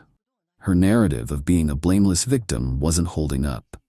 The most glorious part, however, was what I had done with her website. Remember how I had taken administrative control? While I was on my trip, I had made one small change. I replaced her entire portfolio of glamorous, filtered photos with a single high-resolution image. It was a picture of the receipt from the junk removal company, with the total costs circled in red. Underneath it, I added a single line of text: "Brand undergoing a strategic realignment. Please check back soon for updates." I heard from Dave that one of her few remaining followers saw it and sent her a screenshot. Her entire online persona, her business, had been reduced to a receipt for throwing her stuff away. She had a complete meltdown and took the entire site offline. The legal threats came a week later. A letter from a fancy law firm demanding I restore her access to the house and provide financial support. My lawyer, a man who enjoys this kind of thing a little too much, sent back a response. It included a copy of the deed to the house, in my name only, a copy of the car title, in my name only, and a detailed invoice for her half of all living expenses for the past year, which far exceeded any claim she could possibly make. The letter ended with a polite suggestion that if she wanted to pursue this in court, I would be more than happy to file a countersuit for the money she owed me. The legal threats stopped. The social media posts stopped. All that was left was a quiet, satisfying silence. Final update. It's been about 4 months since I got back from my motorcycle trip. The silence has been the best part. My house is my own. It's filled with things I've built, art I actually like, and a profound lack of drama. The story of Rosie's return and the subsequent implosion of her life became a sort of local legend among our friends. She and her parents had to hire a moving truck to go to the storage unit and retrieve her mountain of belongings.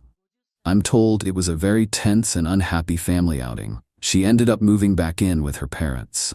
Her influencer career is, for all intents and purposes, over. Her brand was built on a lifestyle she couldn't sustain on her own. Without me to fund the trips, the clothes, and the fancy dinners, she had no content.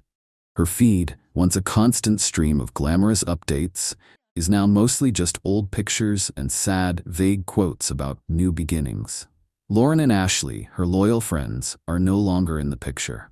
I heard they had a massive falling out. Apparently, they got tired of Rosie complaining and expecting them to support her financially. Their friendship, it seems, was as transactional as her relationship with me. I did have one final, indirect interaction with her. About a month ago, I got a call from a guy who owns a gallery downtown. He was a mutual acquaintance. "Hey Tom," he said, "I'm calling about a weird thing. Rosie was in here yesterday. She was trying to sell me some of the furniture that used to be in your house, said she was an interior designer now." I just laughed. "And did you buy any of it?" "Are you kidding me?" he said. "It was all cheap, mass-produced stuff with no character. I told her it was worthless. She got really upset. Started going on about how you ruined her life and her career." He paused. "For what it's worth, man, you dodged a bullet. A big, expensive, poorly decorated bullet. And that really says it all. She saw me as an accessory to her life, a wallet to fund her ambitions. She thought my purpose was to stand in the background, out of frame, so I wouldn't embarrass her. She never understood that I wasn't in the background. I was the foundation. And when the foundation walks away, the whole pretty fake house comes crashing down. I'm not angry anymore. I'm just free. I'm planning another trip for the fall, maybe to Southeast Asia this time. I'm building new furniture for my house, pieces that are solid and real and will last a lifetime. I'm building a life that doesn't need to be photographed to be enjoyed. She wanted a life that looked perfect online. I just wanted a life that felt good in reality. It turns out, you can't have both if one is built on the other. She made her choice at the airport that day. She chose the image over the person. And in the end, the image was all she was left with. A blurry, fading picture of a life she used to have. At a family dinner, she declared, "My ex will always be part of my life. If you don't like that, don't marry me." Everyone stared at me. I just said, "Okay." By the next week, invitations were canceled, and she realized the marriage was too... It all came to a head at a Sunday dinner. One of those tense pre-wedding family gatherings where two tribes who have nothing in common are forced to pretend they're about to be joined for life. My parents, a quiet, traditional couple who have been married for 40 years, were on one side of the table. On the other side were my fiancée, Clara's parents. A pair of retired therapists who spoke in a language of pop psychology and believed every boundary was a suggestion. And in the middle of it all was Leo. Leo was Clara's ex-boyfriend. But to hear her and her family tell it, he was more like a spiritual brother, an essential part of her personal ecosystem. He was at every holiday, every birthday, every dinner. He had a key to her parents' house. He was the constant smug ghost at the feast of our relationship. I'd made my feelings about him clear from the beginning. I'm not a jealous man, but I believe in boundaries. I believe a past relationship should be in the past, not sitting at your dinner table making inside jokes with your future wife. My objections were always met with the same condescending lecture from Clara and her parents about my possessive masculine tendencies and my inability to embrace a more fluid, modern concept of family. They treated my traditional values like a charming but ultimately primitive character flaw. I went along with it, not because I was a simp, but because I was playing the long game. I wanted to see how far she would push it.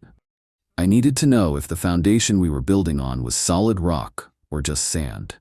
The topic of the wedding seating chart came up over dessert. My mother, a woman who speaks her mind with a quiet but firm dignity, had a simple question. "Clara, dear," she began, looking at the draft of the chart. "I see you have Leo seated at the main family table, next to your aunt. I was just wondering if that was the best place for him. Perhaps one of the friends' tables would be more appropriate?" The air in the room instantly went from chilly to arctic. Clara's mother put her fork down with a clatter. Clara herself flushed a deep, angry red. "My mother is just concerned about optics, Clara," I said, stepping in before she could explode. "Having your ex-boyfriend at the family table might send a confusing message to our guests." Clara turned on me, her eyes flashing. "A confusing message? The only confusing message here is that you and your parents are still living in the 1950s. Leo is my best friend. He is family. He was a part of my life long before you were, and he will be a part of my life long after. Well, he will always be a part of my life." Her father chimed in then, his voice dripping with condescension. "Ben, we've talked about this. Your rigid definitions of relationships are what cause insecurity. Clara and Leo have a beautiful, evolved connection. You should be celebrating that, not trying to control it." It was a perfectly executed 2-on-1 attack, with her mother nodding in solemn agreement. They had been practicing this kind of psychological maneuvering for years. But this time it was different. This time, my parents were there, watching this woman and her family treat me and our impending marriage with such casual, arrogant disrespect. Clara, feeling emboldened by her parents' support, decided to press her advantage. She stood up, her hands on her hips, and delivered the line that would bring the entire charade to a crashing halt. She looked from my mother to me, her voice loud and clear for the entire room to hear. "Let me make this perfectly clear for everyone. My ex will always be a part of my life. He will be at our wedding. He will be at our children's baptisms. He will be at our holidays. That is a non-negotiable fact. If you don't like that, then don't marry me." The ultimatum hung in the silent room. It was a declaration of war. Everyone stared at me, waiting for my reaction. They expected me to argue, to plead, to back down as I had done so many times before, just to keep the peace. Clara had a smug, triumphant look on her face. She thought she had me trapped. I didn't say a word for a full minute. I looked at her, standing there in all her defiant arrogance. I looked at her enabling parents, nodding in approval. I looked at my own parents, their faces a mixture of shock and quiet dignity, and then I looked back at her. The long game was over. She had just shown me the final stress test results, and the structure was condemned. I gave a slow, deliberate nod. "Okay," I said. The word was so quiet, so devoid of emotion, that it seemed to confuse her. "Okay?" she repeated, her tone mocking. "Okay, you'll behave? Okay, you'll stop being a jealous child?" "No," I said, standing up from the table. I folded my napkin and placed it on my plate. "Okay, I won't marry you." I turned to my parents. "Mom, Dad, we're leaving." And without another look at Clara or her stunned, speechless family, the three of us walked out of the house and out of their lives. Update 1. The drive home with my parents was silent for the first 10 minutes. My father just drove, his eyes fixed on the road, his hands gripping the steering wheel. My mother stared out the window. I think they were waiting for me to break down, to show some sign of regret or heartbreak. But I felt nothing but a profound, almost surreal sense of peace. The weight of a 5-year charade had just been lifted from my shoulders. Finally, my dad spoke, his voice low and steady. "Are you sure about this, son?" "I've never been more sure of anything in my life," I said. My mother turned around from the passenger seat. There were no tears in her eyes, just a quiet, fierce pride. "Good," she said. She was not the one for you. We were just waiting for you to see it. When I got back to my own house, the house I had bought, the one Clara had been living in for the past 2 years, my phone was a war zone. Dozens of missed calls, a flood of texts from Clara, her parents, her friends, even from Leo himself. They ranged from furious to confused to pleading. Clara, what was that? You just walked out? You can't be serious. Clara's mom, Ben, you have deeply hurt our daughter. You need to come back and apologize immediately. Leo, dude, what the hell is your problem? You're blowing this way out of proportion. They were all operating under the same delusion, that this was a tantrum, a momentary fit of pique that could be smoothed over with a few condescending lectures and a non-apology. They hadn't yet grasped the finality of the word okay. I didn't reply to any of them. Instead, I made a single phone call. It was to our wedding planner, a woman named Cynthia, who was a consummate professional. Cynthia, I said, it's Ben. There's been a change of plans. The wedding is off, permanently. There was a stunned silence on the other end of the line. What? Ben, the invitations are scheduled to be mailed out tomorrow morning. I need you to stop that immediately, I said. Do not send out a single invitation. As for the rest of it, I need you to begin the cancellation process for all vendors. My fiancée and her family will be your point of contact for all financial matters moving forward. They were handling the payments, so they will need to handle the refunds and the cancellation fees. This was a crucial part of my strategy. I hadn't paid for the wedding. Her father had, a fact he had made sure everyone was aware of. Now the financial burden of unwinding a massive 6-figure event was his problem, not mine. The next morning the real shockwave hit. Cynthia, doing her job with ruthless efficiency, began making the calls. The first one, of course, was to Clara's parents. I would have paid $1,000 to be a fly on the wall for that conversation. The caterer, the florist, the band, the venue, each call was another nail in the coffin of their grand social event. Another massive, non-refundable deposit lost. Clara's father called me, his voice a strangled roar. What have you done? Do you know how much money we are losing? You can't just do this. I didn't do anything, I said, my voice calm. I just accepted your daughter's terms. She gave me an ultimatum. Accept her ex-boyfriend as a permanent fixture in our marriage, or don't marry her. I chose the latter. I respected her boundary. The consequences of that choice are now yours to manage. He started sputtering about lawyers and lawsuits and breach of promise. Breach of promise? I laughed, a cold, empty sound. You were there, Richard. You heard her. You have a dozen witnesses who heard her deliver an ultimatum at a family dinner. She made the continuation of our marriage conditional, and I simply declined the conditions. There is no lawsuit. There is only the bill for a party you are no longer hosting. I hung up. The next person to appear was Clara herself. She showed up at my house that afternoon, using her key to let herself in. She found me in the living room, surrounded by empty boxes. I was packing her things. What are you doing? She shrieked, her face a mask of disbelief. I'm helping you move, I said, not even looking up. You're going to need to find a new place to live. You can't kick me out. I live here. No, Clara, I said, finally standing up to face her. You have been staying here. This is my house. My name is on the deed, and your invitation has been revoked. I'll be changing the locks tomorrow. I suggest you arrange for your parents to come and pick up your belongings. She finally broke down, the arrogant, confident facade crumbling to reveal the terrified, entitled child underneath. She cried. She begged. She pleaded. She said she didn't mean it, that it was just a stupid thing to say, that she loved me. I just stood there, unmoved. The time for that, Clara, was when my mother was at your dinner table, being treated with disrespect. The time for that was before you made your ex-boyfriend a condition of our marriage. You made your choice. Now I'm making mine. Update 2. The 30 days that followed were a slow, brutal education for Clara in the concept of consequences. She and her family had lived their entire lives in a soft, padded world of second chances and consequence-free choices, a world cushioned by their money and their shared delusion of intellectual superiority. That world was now gone.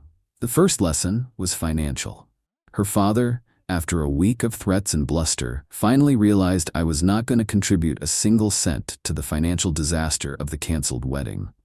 The final bill for the lost deposits and cancellation fees, I heard, was close to $100,000. It was a staggering blow, even for them. The second lesson was social. They tried to spin the narrative, of course. They told their friends that I was emotionally unstable, that I had a breakdown, and called off the wedding for no reason. But the story was too good, too juicy. A dozen people had been at that dinner. The story of Clara's ultimatum and my quiet, final acceptance spread like wildfire through their social circle. She wasn't the victim. She was the arrogant fiancée who had overplayed her hand and lost everything. Clara, after being forced to move out of my house, had to move back in with her parents. The atmosphere in that house, I was told, was toxic.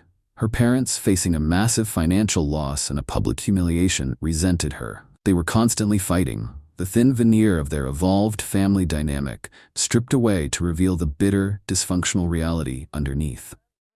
Leo, the ex-boyfriend, the man who was so essential to her life, proved to be less than useless in a real crisis.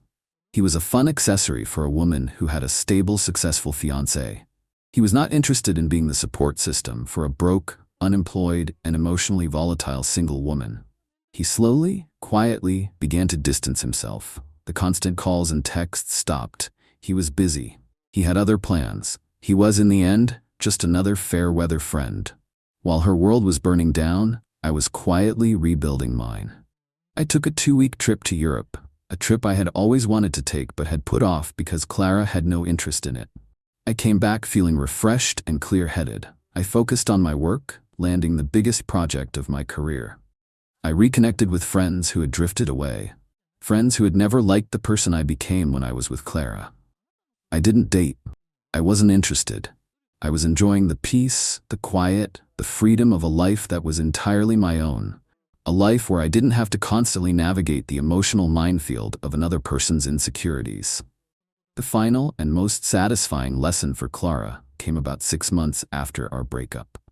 A major architectural journal published a feature on a historic theater I had spent the last 2 years restoring. It was a huge honor, the pinnacle of my career so far. The article included a gala event celebrating the reopening of the theater, an event attended by the mayor and some of the most influential people in the city. There was a picture of me standing on the stage accepting an award for the project. Final update: it's been a little over a year since that Sunday dinner. My life has moved on in ways I never could have imagined. My company has grown, and the success of the theater project has opened doors I never knew existed. I sold my old house and bought a beautiful loft downtown, a place that is entirely me, all clean lines, exposed brick, and industrial steel. I started dating again about 6 months ago. Her name is Sarah. She's a doctor. She's kind, she's brilliant, and she has a backbone of steel. Her family is wonderful, a loud, loving Italian clan who welcomed me with open arms and too much pasta. Her past is her past, and my past is mine. We are building a future together, a future based on mutual respect and clear, honest boundaries. I hadn't seen or spoken to Clara in over a year. I had blocked her and her entire family on everything. But I heard things through the grapevine of mutual acquaintances. Her parents had been forced to sell their large house and downsize to a condo. The financial hit from the wedding, combined with some of her father's other creative financial ventures going south, had crippled them. Clara was still living with them. She had tried to launch a career as a life coach, but without my money to fund the website and the marketing, it had failed to launch. She was working part-time at a high-end boutique, a job she apparently hated. Leo was completely out of the picture. He had gotten engaged to another woman, and he and his new fiancée had made it very clear that Clara was not a part of their modern, fluid family. The final, unexpected encounter happened last month. I was at a charity auction with Sarah. We were bidding on a piece of art, laughing and having a good time. I looked across the crowded room and I saw her. She was there as a volunteer, one of the people in black aprons serving champagne and clearing plates. She saw me. She saw me with Sarah, a beautiful, successful woman, laughing at my side. She saw me looking happy, relaxed, and completely, utterly indifferent to her existence. Her face, for just a fraction of a second, crumpled. The mask of bored resentment she was wearing slipped, and I saw a flash of pure, unadulterated regret. She turned and disappeared into the kitchen before I could even register the moment completely. My fiancée mocked my pathetic salary and embarrassing apartment when she was drunk with friends. I pretended not to hear. The next day I took her to my real house, a waterfront property I own and rent out. Then I showed her my investment portfolio. She's been calling non-stop since I dropped her off at her parents' house. I should probably start by explaining why I lived in a modest apartment despite owning significantly more valuable property. My grandfather built a successful construction business from nothing. He came to America with $8 in his pocket and died owning half the commercial buildings in our town. He taught me two principles that shaped my life: never show all your cards at once, and the right partner values you, not your assets. I took both lessons to heart. When my parents died in a car accident 6 years ago, I inherited everything: the family business, real estate holdings, and investment portfolios that my father had expanded from my grandfather's foundation. On paper, I'm worth 8 figures. In practice, I've kept that information private.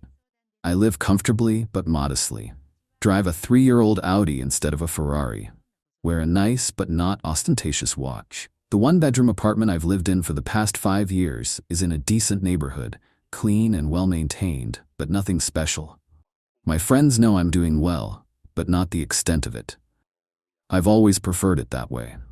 I met Catherine at a charity event 2 years ago. She was working for the nonprofit hosting the event. Smart, ambitious, with a quick wit that caught my attention immediately. Our first date was coffee, then dinner the following week. Things progressed naturally from there. When she eventually saw my apartment, she seemed slightly surprised but didn't comment directly. Later, she admitted she'd expected something more impressive, given my position as owner of a construction company. I explained that I preferred to keep things simple, that I believed in living below my means. She seemed to accept this, even admired it as refreshingly unpretentious. 8 months ago, I proposed. She said yes. We began planning a fall wedding. Everything was perfect until last Saturday night. Catherine was hosting a girls' night at her apartment. I was supposed to be out with my friends, but my plans fell through. I texted her that I might stop by later to say hello. She replied with a thumbs up. Around 10 p.m., I arrived at her building. I could hear laughter from her third-floor apartment as I climbed the stairs. Her door was slightly ajar. They'd probably been going in and out to smoke on the balcony. I was about to knock when I heard my name. "So what does Richard actually do all day?" one of the voices asked. Jessica, Catherine's college friend. "Like he owns the company, but does he actually work?" Catherine's laugh was loose, relaxed, the way she sounds 3 glasses of wine in. "Honestly, I have no idea. He goes to meetings, checks on job sites, but his father built the business, not him. And he lives in that tiny apartment. Why? Is he just super cheap?" Another voice, Melissa, Catherine's co-worker. "God, it's embarrassing," Catherine said. "When he first took me there, I thought it was some kind of joke, like he was going to say, 'Just kidding,' and take me to his real place." They all laughed. "I mean, he makes what, $80K a year?" Jessica again. "He won't say exactly. Probably doesn't want to admit how pathetic it is. The company barely stays afloat. His dad's old clients keep them in business. He could sell it, but he's too sentimental." I stood frozen outside the door. We discussed my business, of course. I'd been honest about running the company my father built, but I'd been deliberately vague about the financials. Not because the business was struggling, it had quadrupled in value under my management, but because I wasn't ready to reveal everything. The conversation continued. "So why are you marrying him?" Melissa asked. "You always said you wanted security." There was a pause. I found myself holding my breath. "He's nice," Catherine said finally. "Stable. And the construction company has potential if he'd just be more aggressive with it.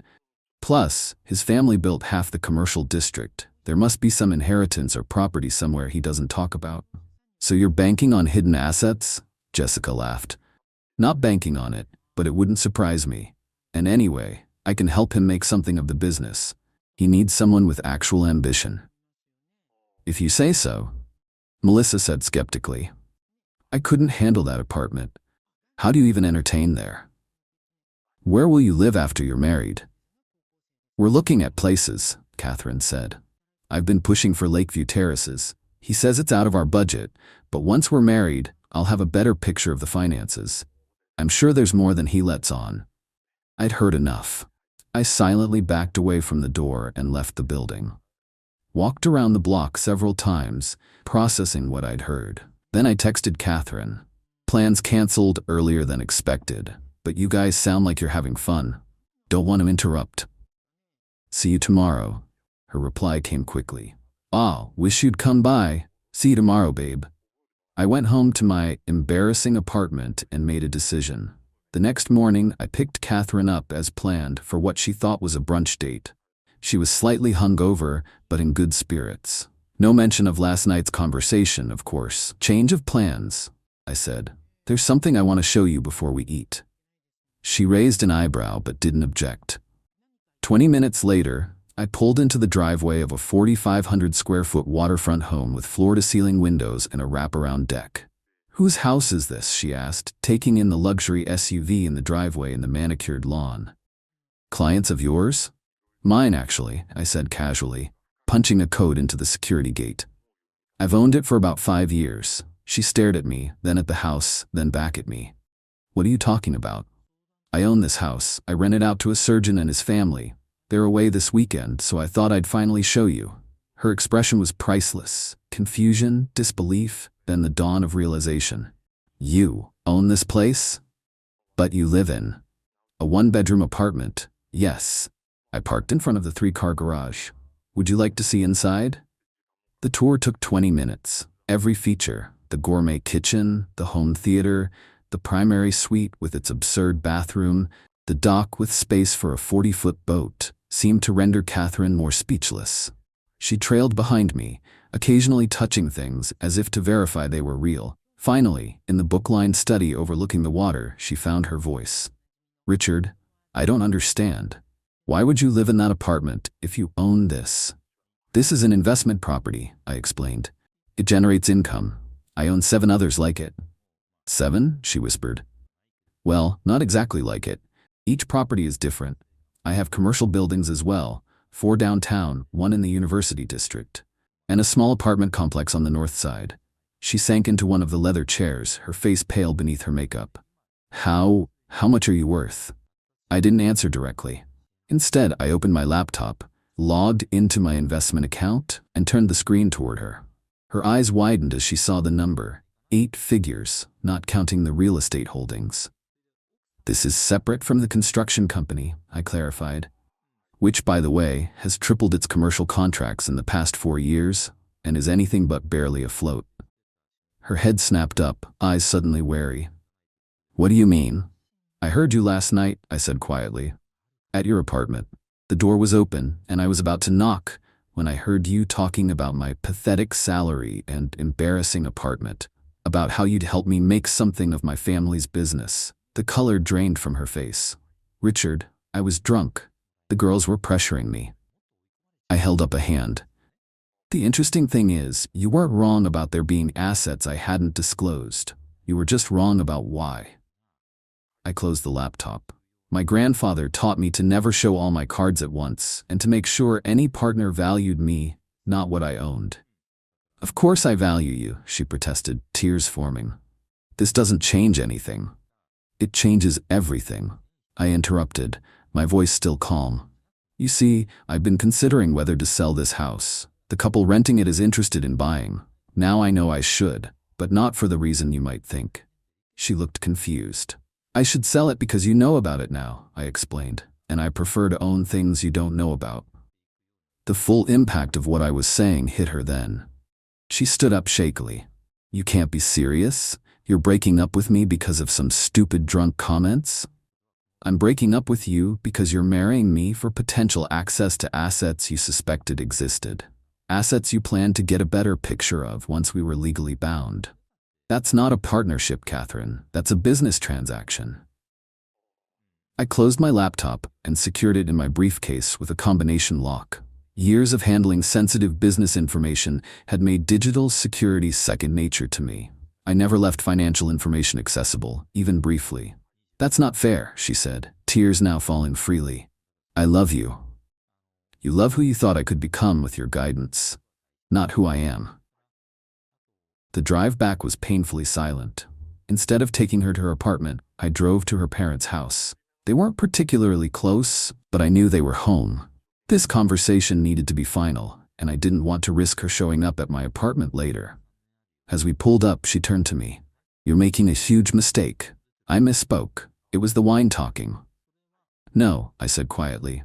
"Wine doesn't create thoughts, it just lowers the inhibition to speak them. Your friends heard the real Catherine last night. So did I." I handed her the ring box. I'd retrieved the engagement ring from her finger the previous night while she slept, replacing it with the empty box on her nightstand with a note saying we needed to talk about our future. She'd texted me about it that morning, confused but yet alarmed. I'd simply replied that we'd discuss it when I picked her up. She probably assumed it was about wedding plans. "Richard, please. I'll have your things from my apartment packed and sent here. Anything I've left at your place, please donate. You can't just..." Goodbye, Catherine. That was yesterday. Since then, my phone has logged 47 calls and 36 text messages from her. Emails, voicemails, DMs on every platform we're connected on. I haven't responded to any of them. Her messages have evolved predictably. Anger, "You manipulated me." Bargaining, "We can work through this." Rationalization, "I was just trying to impress my friends." And now, desperation, "Please give me another chance." She showed up at my office this morning. My assistant, who knew we'd broken up but not why, politely told her I was unavailable. She waited in the lobby for 3 hours before security finally escorted her out. Part of me feels cruel. The rational part knows this is for the best. A foundation built on such fundamental deception couldn't support a healthy marriage.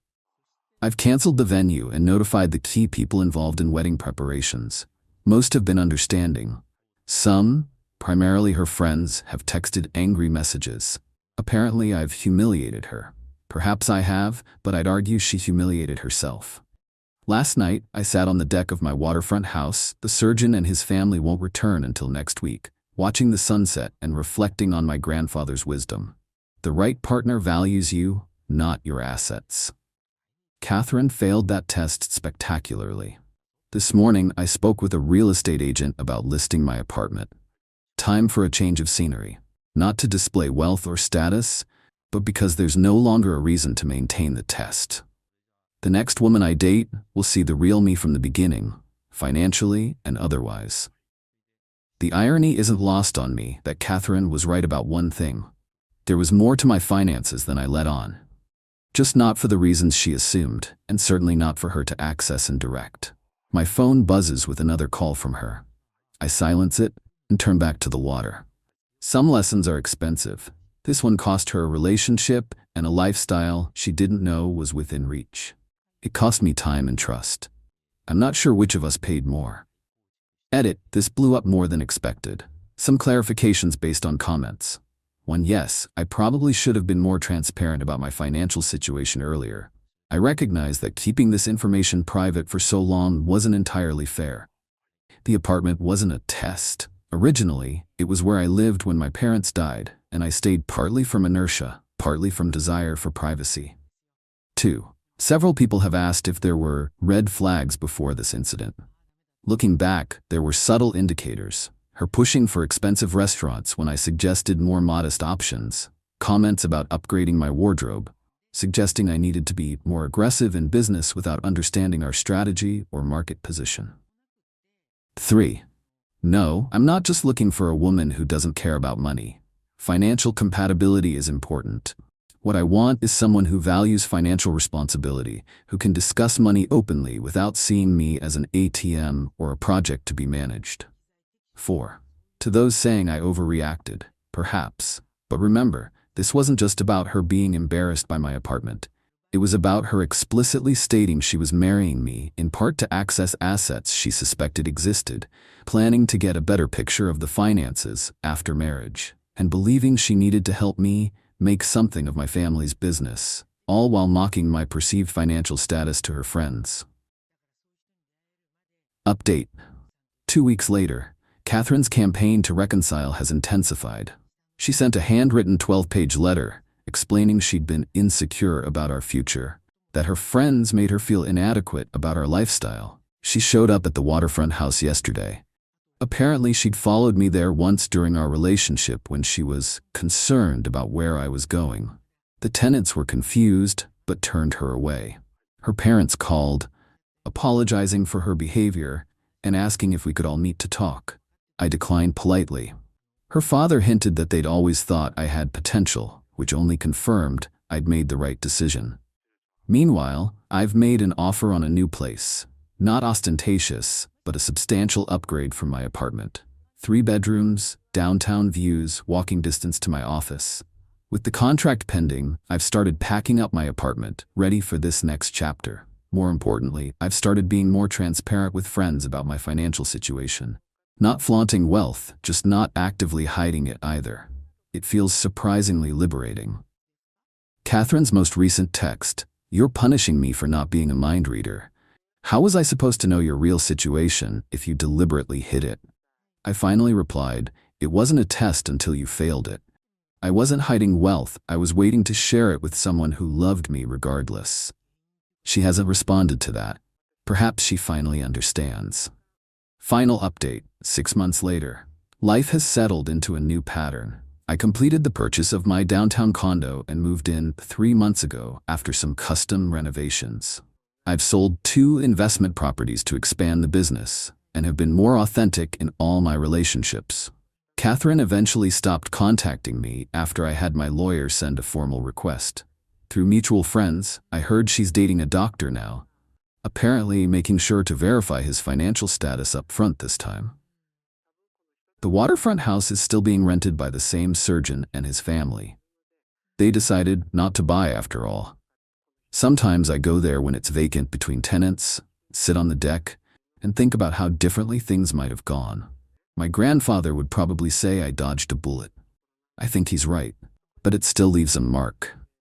Not every valuable lesson comes without cost, but better to pay that price before signing a marriage certificate than after. For those who asked if I'm dating again, yes, recently started seeing someone. Second date, I gave her a tour of one of my commercial properties when we happened to walk by it.